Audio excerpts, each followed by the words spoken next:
Histoire d'en dire plus.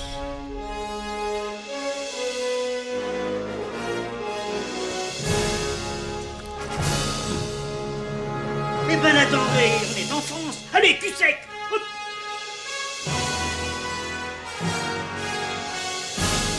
Personne ne veut le croire et pourtant c'est vrai, ils existent, ils sont là, tarnatata.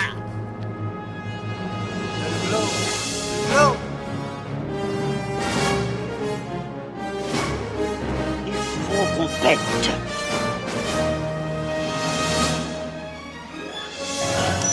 Voyons, circuit branché, convecteur temporel temporisé. Bonjour, bienvenue sur Histoire d'en dire plus. Aujourd'hui on s'attaque à un chef-d'œuvre de David Fincher, ni plus ni moins, le grand réalisateur. Un film avec Brad Pitt pour ces mesdames. Vous aurez reconnu sûrement Seven, que je n'avais pas encore abordé jusque-là. Allez, on y va, c'est parti mon kiki. Alors Seven, stylisé en Seven avec un 7 à la place du V, est un thriller sur le titre, est un thriller psychologique américain réalisé par David Fincher, sorti en 1995. Avec dans les rôles principaux les acteurs Brad Pitt et Morgan Freeman, entourés notamment de Gwyneth Paltrow et de Kevin Spacey. Le film raconte l'enquête criminelle des inspecteurs David Mills, joué par Brad Pitt, et William Somerset, joué par Morgan Freeman, lorsque ceux-ci traquent un tueur en série inconnu qui utilise les 7 péchés capitaux comme motif de ses meurtres. Le scénario du film a été influencé par le temps que le scénariste Andrew Kevin Walker a passé à New York à essayer de devenir écrivain. Bien que la ville où se déroule l'action du film ne soit pas nommée, le tournage a eu lieu à Los Angeles, la dernière scène étant tournée près de Lancaster, en Californie. Ce film marque le début d'une amitié entre David Fincher et Brad Pitt. Le réalisateur et l'acteur se retrouvant ensuite, vous le saurez, à 2 reprises, avec Fight Club en 1999 et L'étrange histoire de Benjamin Button, qu'on n'a pas encore abordé, en 2009. Seven est à la fois un budget commercial, un succès commercial et critique. Le film ayant rapporté plus de 327 millions de dollars au box-office pour un budget de production de 33 millions. Il dure 127 minutes. Le résumé. William Somerset, un inspecteur de police vieillissant, taciturne et désabusé, est à 7 jours de la retraite.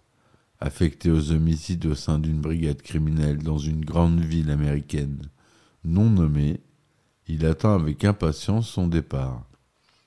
Dans l'intervalle, on lui présente son successeur, l'inspecteur David Mills, un jeune homme fraîchement marié au caractère impétueux et idéaliste. Devant faire équipe ensemble pendant un temps, les deux hommes connaissent un début quelque peu rugueux. Peu après, le binôme est chargé d'enquêter sur le meurtre d'un homme de très forte corpulence, retrouvé mort dans son appartement. La tête de la victime a été enfoncée dans son assiette de spaghettis, ses membres, bras et jambes, étant dans le même temps ligotés au montant de sa chaise, vissé au sol, ce qui a entraîné l'étouffement de l'obèse dans son assiette. Mills s'occupe ensuite d'une autre affaire, le meurtre d'un avocat sauvagement assassiné. Sur la scène de crime, il découvre le mot « avarice » inscrit en lettres de sang. Des indices laissent penser que les deux affaires sont liées et seraient l'œuvre d'un unique tueur en série. Les deux policiers ne tardent pas à pressentir que ces crimes sont peut-être inspirés des 7 péchés capitaux. Le premier meurtre, celui de l'homme obèse, symboliserait alors le péché de gourmandise. Grâce aux empreintes digitales retrouvées sur la scène du crime du deuxième meurtre, Somerset et Mills identifient un suspect déjà connu de la police. Se rendant à son domicile, les deux policiers y trouvent, attaché sur un lit, un individu extrêmement décharné, pâle et inerte. Lorsque l'un des policiers qui les accompagne braque sa lampe torche vers les yeux de la victime, l'homme se met à convulser. Il est donc encore vivant. La victime, un ancien trafiquant de drogue, est maintenu aux limites de la vie et de la mort à l'aide de médicaments depuis plus d'1 an. À côté de lui, de multiples photos, des polaroïdes, montrent sa dégénérescence physique au fil des semaines. Attaché sur le lit et apparemment victime de ses vices, il symbolise le péché de paresse. Somerset et Mills en viennent logiquement à la conclusion que l'auteur de ces crimes a prémédité ses actes depuis plus d'1 an. Alors qu'il mène l'investigation de l'appartement, un photojournaliste arrive sur les lieux et commence à photographier la scène de crime. Irrité par cette présence importune, Mills s'emporte pour faire déguerpir le photographe. Celui-ci finit par s'en aller, mais juste avant de disparaître, prend une dernière photo de Mills, alors en pleine explosion de colère, annonçant à l'inspecteur qu'ils se retrouveront bientôt. Mills rétorque en lui donnant son nom qu'il épelle. Tracy, l'épouse de David Mills, est malheureuse d'avoir dû emménager dans cette grande ville où elle ne connaît personne. Elle se confie à Somerset, lui révélant qu'elle est enceinte de Mills, mais qu'elle ne l'a pas encore annoncé à son mari. Somerset lui explique combien cette métropole tentaculaire et dangereuse ne lui paraît pas un lieu approprié pour élever un enfant. Il lui avoue aussi qu'il avait lui-même persuadé à l'époque sa propre petite amie d'avorter. Il conseille à Tracy de ne pas prévenir son mari si celle-ci décide de ne pas garder l'enfant. Dans le cas contraire, elle devra tout faire pour rendre cet enfant heureux, ce qui provoque les pleurs de Tracy, paniquée par sa responsabilité et son amour pour Mills. Au cours de l'enquête, Somerset déduit que le tueur en série dont il s'occupe a longuement étudié les 7 péchés capitaux avant de commettre ses crimes, et qu'il a donc probablement emprunté toute une littérature sur cette thématique à la grande bibliothèque de la ville. Sachant que le FBI consigne illégalement l'identité de tous ceux qui empruntent des livres sulfureux ou politiquement sensibles, Somerset soudoie une de ses connaissances, qui a ses entrées à l'agence, pour vérifier les registres d'emprunt de la bibliothèque. La requête about à une identité. Celle-ci est celle d'un individu nommé Jonathan Doe et l'adresse de son domicile. Les 2 policiers s'y rendent. Alors que Somerset et Mills se trouvent face à la porte de l'appartement de Doe, Doe, c'est le nom qu'on donne aux inconnus, aux corps inconnus qu'on retrouve aux États-Unis. Le nom de famille. John Doe, on les appelle. Un individu surgit dans le couloir, arrivant par l'escalier de l'étage, et dès qu'il les voit, ouvre le feu sur eux avant de s'enfuir. Mills se lance à sa poursuite, mais l'individu parvient à le maîtriser et à le désarmer, puis pointe son arme sur lui. Mais subitement, il disparaît, épargnant Mills. Bien qu'il n'ait aucun mandat de perquisition, Mills force l'entrée de l'appartement de Doe sans demander son avis à Somerset. À l'intérieur, les 2 policiers y découvrent des dizaines de livres et de cahiers écrits de la main du tueur, remplis de jugements irrationnels, ainsi que des preuves menant à une autre victime potentielle. L'appartement de Doe est cependant vierge de toute empreinte digitale. Mills découvre aussi une photo de lui, prise en gros plan, et les inspecteurs comprennent alors que Doe est le photographe avec qui Mills avait eu une altercation auparavant dans l'appartement du trafiquant de drogue. La victime suivante est une prostituée. Doe a contraint un de ses clients à porter un gant de ceinture équipé d'une lame tranchante, puis à la violer avec cet attirail fatal. La prostituée a été ainsi tuée, le vagin lacéré par la lame, mourant par là où elle péchait. Son meurtre symbolise le péché de luxure. Par la suite, On retrouve le cadavre d'une jeune mannequin, la tête recouverte de bandages. Ligotée à un lit, elle tient dans la main un téléphone et dans l'autre un cachet. Sur le cadavre est posé un écrit manuscrit de Do, où celui-ci explique qu'il a lacéré le visage du mannequin, l'a attaché au lit, bandé son visage, puis a placé dans ses mains le téléphone et le cachet. Il a annoncé à sa victime qu'elle avait le choix entre appeler les secours avec le téléphone, elle serait alors sauvée mais défigurée à vie, ruinant sa carrière de mannequin, ou elle pouvait préférer d'avaler le cachet, celui qui lui serait fatal. En optant pour la deuxième solution, c'est-à-dire le suicide, elle a donc commis le péché d'orgueil. De retour au commissariat, les deux policiers voient apparaître avec stupeur John Doe, le tueur se rendant de lui-même aux autorités. Ses vêtements sont recouverts de sang du mannequin défiguré, mais aussi celui d'une autre victime sur le moment non identifiée. Pour ne pas laisser d'empreinte digitale, Doe s'était renié le bout des doigts. Par l'intermédiaire de son avocat, il offre aux enquêteurs deux options. Il est prêt à signer des aveux complets sur les meurtres, à condition que les deux enquêteurs, et eux seuls, l'accompagnent sur le lieu où se trouvent les deux dernières victimes. Ou bien il plaidera la folie afin d'obtenir une irresponsabilité pénale lors de son jugement. Bien que Somerset soit réticent, Mills accepte l'offre de Doe. Le meurtrier indique alors aux deux policiers un lieu isolé en pleine campagne, où d'après lui se trouvent les deux dernières victimes. Durant leur trajet en voiture, Doe affirme aux deux policiers que c'est Dieu qui lui a commandé de punir les pécheurs et de révéler que le monde est un lieu dépravé, ajoutant que d'autres personnes comprendront son message et lui succéderont. Durant la discussion, il raille également le comportement de Mills, se confrontant aux certitudes du policier sur la société dans laquelle ils vivent, sous le regard de Somerset, qui cherche à soutirer des informations au tueur par le biais de questions habiles. Peu après leur arrivée sur place, les policiers voient arriver au loin une camionnette de livraison venant dans leur direction. Somerset part intercepter le véhicule, tandis que Mills reste seul avec Doe, entravé et tenu en joue par l'inspecteur.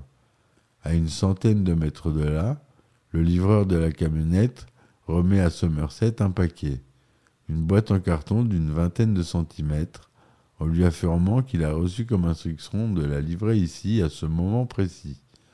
Pendant ce temps, surveillé par Mills, Doe explique à ce dernier combien il l'admire, sans dire pourquoi, ce qui finit par agacer Mills.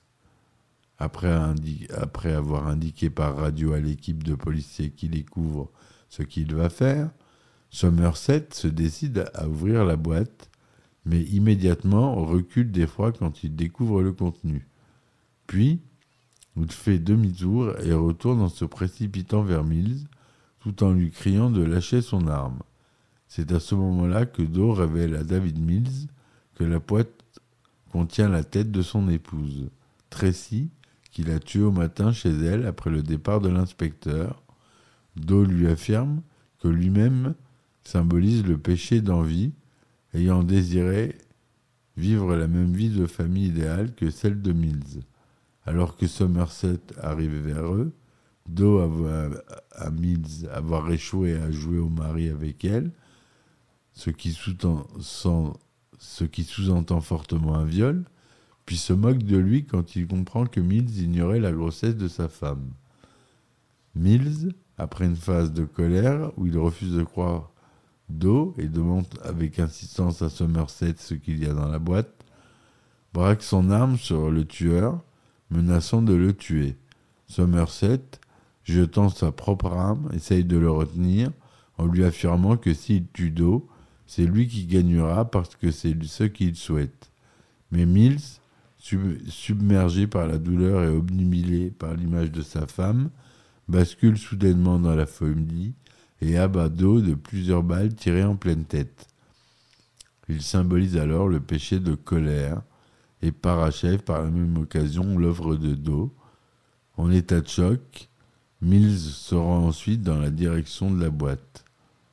Plus tard, arrivé sur les lieux avec d'autres policiers, le supérieur des deux hommes demande à Somerset ce qu'il va devenir et où il sera. Regardant Mills prostré à l'arrière de l'une des voitures de police, Somerset lui répond « Je serai dans le coin », disant de manière implicite qu'il ne prendra pas sa retraite. La fin du film est l'évocation en voix off de Somerset qui dit la phrase suivante. Ernest Hemingway a écrit « Le monde est un bel endroit qui vaut la peine qu'on se batte pour lui ». Je suis d'accord avec la seconde partie. Voilà comment se finit le film. Un film magistral. Si vous ne l'avez pas vu, je vous invite à le voir vraiment. Au scénario, on a Andrew Kevin Walker qui s'initie vraiment un scénar hyper bien fait. À la musique, on a le célèbre Howard Shore. Au montage, Richard Francis Bruce. C'est un film de la production New Line Cinema, distribué par la New Line aux États-Unis et Metropolitan Film Export en France. Le budget, on l'a dit tout à l'heure, il était de 30 millions de dollars. C'est tourné en couleur 35 mm, 127 minutes. C'est sorti aux États-Unis le 22 septembre 1995 et en France le 31 janvier 1996. Brad Pitt y joue David Mills, Morgan Freeman, l'inspecteur William Somerset, Gwyneth Paltrow, Tracy Mills, Kevin Spacey, John Doe, non crédité en tout cas dans le générique de début, évidemment, pour ne pas révéler l'intrigue. Lee Ermey, le capitaine de police au commissariat. Richard Roundtree, le procureur Martin Talbot. Des grands acteurs.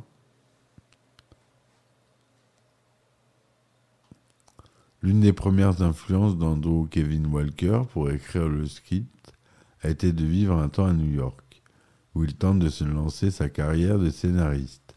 Il déclare « Je n'ai pas aimé mon passage à New York, mais c'est vrai que si je n'y avais pas vécu, je n'aurais probablement pas écrit Seven ». Il envisage alors William Hurt pour incarner Somerset, personnage nommé d'après son auteur favori William Somerset Maugham. Andrew Kevin Walker mettra environ 2 ans à terminer son script. Jeremiah S. Chechik est un temps attaché au poste de réalisateur, tandis que David Cronenberg et Guillermo del Toro l'ont refusé. Dommage pour eux, non ? La fin du film, initialement prévue avec la tête dans le carton, est rejetée par New Line Cinema, qui souhaite une fin plus classique avec davantage d'action. Cependant, lorsque New Line envoie le script à David Fincher pour connaître son intérêt vis-à-vis du projet, la version originale du script est envoyée accidentellement. À cette époque, David Fincher n'a plus lu un script depuis 1 an à raison de son expérience très frustrante sur le tournage d'Alien 3. Il déclarait à l'époque « Je pensais qu'il était mieux de mourir d'un cancer du côlon que de faire un autre film ». Le réalisateur accepte finalement de réaliser Seven, très séduit par le script qu'il décrit davantage comme une malédiction sur le mal plutôt qu'un simple film procédural. Quand New Line Cinema s'aperçoit de l'erreur de script, le président de la production, Michael De Luca, rencontre David Fincher et lui explique qu'il y a des pressions internes pour utiliser le script révisé. Michael De Luca explique cependant que si David Fincher s'engage officiellement à faire le film, la fin pourrait être conservée. Mais le producteur du film, Arnold Coppelson, refuse de faire le film avec le scène dans la tête dans le carton. L'arrivée de Brad Pitt dans le rôle de Mills permettra de faire pencher la balance dans le camp des personnes voulant conserver intacte la scène. L'acteur Kevin Spacey n'est pas crédité au générique de début, mais il est le premier cité lors du générique de fin. Il s'agit d'une idée du réalisateur David Fincher afin de laisser planer le mystère sur l'identité du tueur. Bah oui, s'ils avaient annoncé Kevin Spacey au générique du début et qu'on n'avait pas vu tout le film, on aurait deviné que c'était lui le tueur. En même temps, il était obligé. Il n'a pas eu une idée. Il était obligé.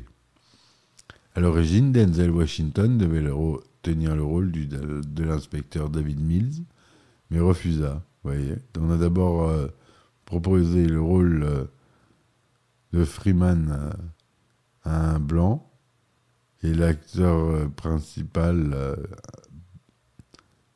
on l'a d'abord proposé à un Afro-Américain, et c'est un blanc qui l'a eu. Voilà l'inverse qui s'est passé. On aurait eu un autre duo, tout à fait sympathique d'ailleurs. Mais bon, ça s'est pas fait. Mais David Mills refusa, trouvant le script trop sombre et diabolique. Après avoir vu le film, il regretta son refus. Sylvester Stallone a également refusé le rôle, de même que Nicolas Cage.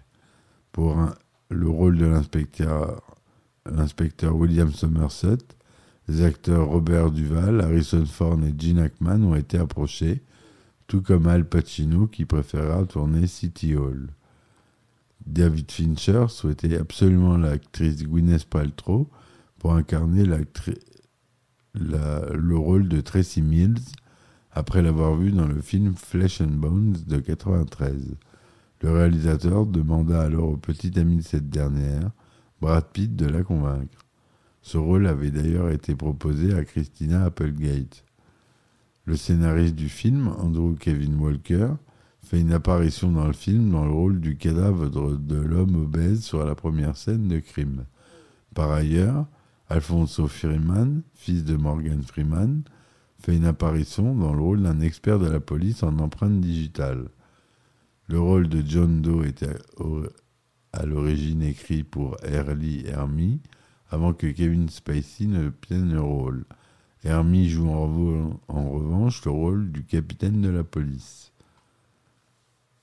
Comme quoi ils s'échangent les rôles. Tiens, non, toi tu joues ça, non, tu vas jouer ça en fait. C'est tout un monde. Le tournage s'est déroulé en Californie et en Pennsylvanie.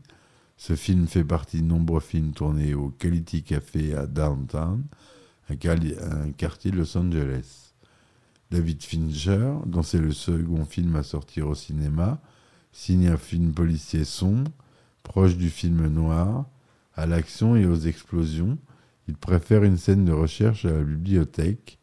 Une seule course-poursuite se fait à pied, avec un petit peu de coup de feu, mais pas beaucoup. C'est un film sans réel héros. Il va même jusqu'à ne pas citer au générique d'introduction le nom de Kevin Spacey, jouant l'assassin, dont le nom John Doe signifie Monsieur Tout-le-Monde pour donner un style particulier à son film. Fincher fait appel au directeur de la photographie que j'ai oublié de nommer tout à l'heure, Darius Khondji, le fameux, qui est français. L'intention du réalisateur étant de faire un film en noir et blanc et en couleur.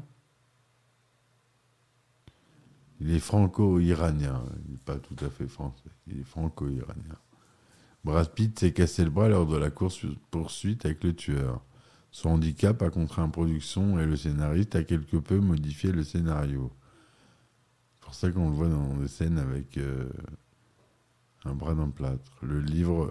Les livres glauques appartenant au tueur de l'appartement de Doe ont été rédigés spécialement pour le film. Ils ont nécessité $15 000 et 2 mois de travail. Dans le film, Somerset, Morgan Freeman, fait d'ailleurs allusion à l'ampleur en disant qu'il faudrait 2 mois de travail et 50 hommes pour lire tous les cahiers. C'est le scénariste Andrew Kevin Walker qui joue le rôle du premier cadavre, on l'a dit, dans la première scène du film.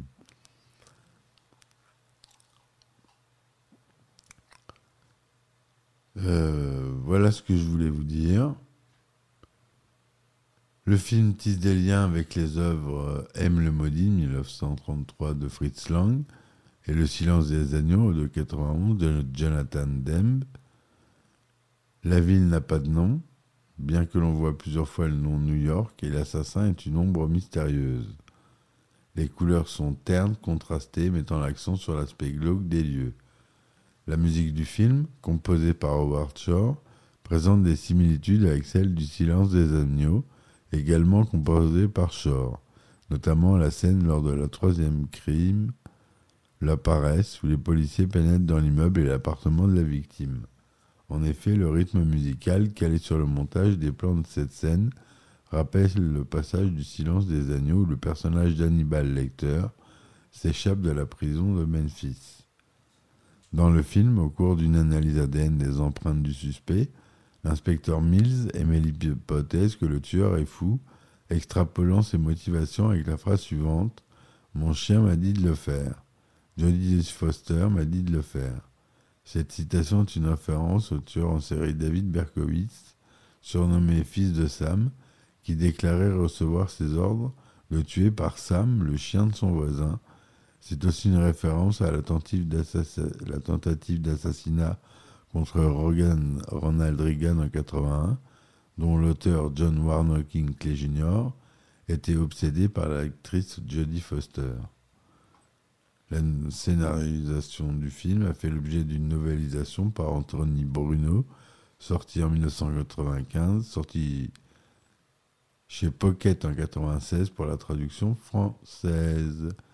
Et voilà, on a eu une première édition simple DVD le 22 août 2001, jusqu'à une édition collector Digibook boîtier Blu-ray avec fourreau, avec un son DTS HD 5.1, DTS HD 7.1, avec un ratio en 2/35e et cinémascope 16/9e natif. Un petit travail dessus. Il y a beaucoup de références dans la musique. Rammstein y fait référence, le rappeur McGregor, le rappeur Medine, le rappeur Tiers-Monde, le rappeur Don Choa. On peut parler d'American Horror Story. Il y a des évocations de la série, une référence est faite. Supernatural, I Met Your Mother. Voilà. Voilà ce que je voulais vous dire sur ce film, mes amis. J'espère que cette chronique vous aura plu. N'hésitez pas à laisser des commentaires, surtout. Parlez-en autour de vous. Il y a des gens qui aiment le cinéma. Ça peut leur plaire. Donc partagez. Ça coûte rien et ça m'aide beaucoup. Donc merci de le faire. Et si vous voulez me supporter et avoir des épisodes inédits, inscrivez-vous sur mon Patreon ou mon Tipeee. Mon Tipeee, j'offre des t-shirts designés par moi-même, graphiste de formation. Je préfère le dire, c'est pas des dessins d'enfants non plus. Il y a un minimum de design. Voilà, ils sont visibles sur ma boutique. Vous avez le lien sûrement sur la page web où vous êtes sur la plateforme d'écoute. Il y a le lien vers mon site web, qui est une radio. Et il y a une boutique. Voilà mes amis, je vous remercie de m'avoir écouté. Je vous dis à très vite. Et ciao ciao. Histoire d'en dire plus.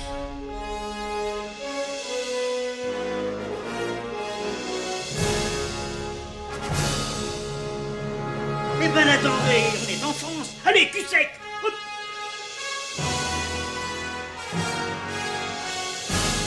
Personne ne veut le croire et pourtant c'est vrai, ils existent, ils sont là, Tarnatata. Non. Il faut qu'on pète.